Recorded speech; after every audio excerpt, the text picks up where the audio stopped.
आज कोई क्लर्क का भी एग्जाम देने के लिए जाओ तो उसके लिए कंपटीशन होता है। दिल्ली यूनिवर्सिटी में प्रोफेसर का जो अपॉइंटमेंट होता है उसमें कोई कंपटीशन नहीं है, उसमें केवल इंटरव्यू है। इंटरव्यू का मतलब यह है कि वो अपने चॉइस से प्रोफेसर बनाएंगे। हमें ओबीसी समाज को इसके लिए भरपूर आवाज उठानी चाहिए कि जैसे लॉ के लिए, इस जजेस के लिए जो है कंपटीशन होना चाहिए, वैसे प्रोफेसर्स के लिए भी कंपटीशन होना चाहिए। Forward caste by using the migration certificate, so they are moving to the आज नरेंद्र मोदी जो इतनी बातें करता है वो ऐसे ही नहीं करता है, और हमारे राहुल बाबू कॉन्स्टिट्यूशन की कॉपी लेकर के घूमते हैं क्योंकि उनके दादाओं ने, उनके नाना ने, उनकी दादी ने कॉन्स्टिट्यूशन का उतना सम्मान नहीं किया कभी, इसलिए लेके घूमते हैं वो कि जो कुछ कह रहे हैं राहुल जी उसमें कितना कुछ वो खरा उतरते हैं। और सोशल वर्क से मेरा नाता आज से नहीं, जब मैं स्टूडेंट था दिल्ली यूनिवर्सिटी का तब से है। कुछ हमें एनालाइज करना चाहिए। उस एनालिसिस के अंडर मैं ये कह रहा हूँ, आपको धन्यवाद देता हूँ और आपको बधाई देता हूँ कि जो कावड़ यात्रा निकलती थी जिसमें हजारों लोग, पूरा रेला चलता था, इस बार की कावड़ यात्रा आप देख लें खुद। मैं किसी रिपोर्ट की बात नहीं कर रहा। धन्यवाद देते हैं हम अपने समाज के लोगों को कि उन्होंने इतना बड़ा काम किया। It is going to have an impact. दूसरी बड़ी चीज़, हमारे अखिलेश भाई जिनको इतना बड़ा जूता मिला, आई am sorry, I am very blunt, इतना बड़ा जूता मिला और उसके बाद भी पीडीए का भवन का उद्घाटन के लिए उन्होंने काशी से ब्राह्मणों को बुलाया।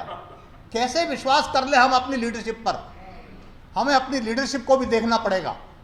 हमें यह बहुत ज़रूरी है कि हमारे जो नेता लोग हैं, दे शुड बी टेम्ड। उनको अगर हम बदलेंगे तो उनके सुर भी बदलेंगे। ये आप देख लीजिएगा, ये हमेशा हुआ है। आज नरेंद्र मोदी जो इतनी बातें करता है वो ऐसे ही नहीं करता है, और हमारे राहुल बाबू कॉन्स्टिट्यूशन की कॉपी लेकर के घूमते हैं क्योंकि उनके दादाओं ने, उनके नाना ने, उनकी दादी ने कॉन्स्टिट्यूशन का उतना सम्मान नहीं किया कभी, इसलिए लेके घूमते हैं वो। इसलिए आपको ये दिखाना है कि हम कॉन्स्टिट्यूशन का सम्मान करते हैं और इस बात का उनको जायज़ा है।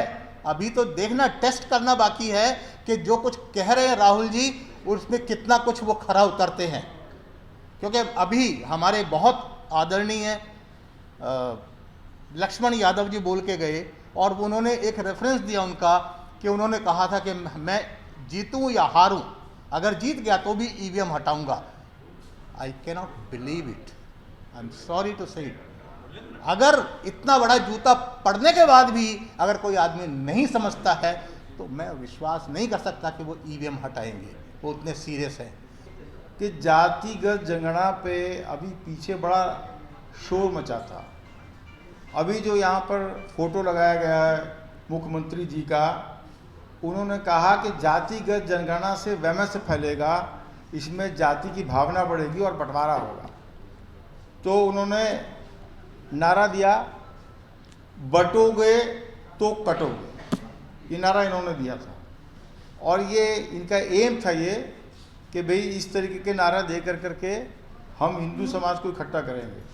और फिर हमारे प्राइम मिनिस्टर ने ये नारा दिया, एक है तो सेफ है। तो पता नहीं क्या उनके मन में क्या विचार आया कि ये इन्होंने जातिगत जनगणना का अनाउंसमेंट तो कर दिया, मगर ये कब कराएंगे, होगा कि नहीं होगा, इसके बारे में किसी को पता नहीं है।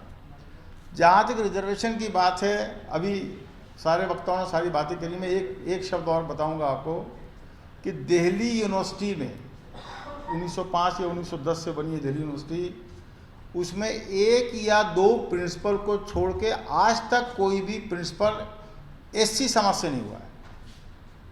और आपको जानकर बड़ा ताज्जुब होगा कि एससी समाज का अभी एक इंटरव्यू हुआ था लास्ट टू लास्ट ईयर, 3-4 लोग एससी समाज के प्रिंसिपल तक फाइनल आ गए।